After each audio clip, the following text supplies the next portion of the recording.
नमस्कार शेतकरी मित्रांनो, खरीप हंगाम 2026 या ठिकाणी चालू होत आहे। या हंगामामध्ये बरेचसे शेतकरी कापूस पिकाची लागवड करणार आहे। कापूस पिकाची लागवड करत असताना कापूस पिकाला योग्य खत व्यवस्थापन करणे गरजेचे आहे। यावर्षी खताच्या किमती बघितल्यात तर मोठ्या प्रमाणात वाढल्या आहे। त्यामुळे आपल्याला आपल्या कापूस पिकाला योग्य वेळी योग्य खत व्यवस्थापन करणे गरजेचे आहे। जे लागल तेच आपल्या कापूस पिकाला या ठिकाणी देणे गरजेचे आहे।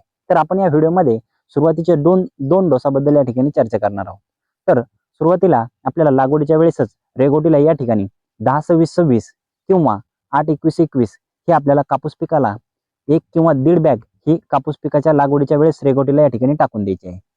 त्यानंतर लागवडीनंतर 25 ते 30 दिवसानंतर आपल्याला आपल्या कापूस पिकाला 10-26-26 एकरी 2 बॅग, त्यासोबत युरिया 1 बॅग, त्यासोबत सल्फर 10 किलो हे आपल्याला हा बेसल डोस आपल्याला 25 ते 30 दिवसांनी आपल्या कापूस पिकाला टाकायचा आहे।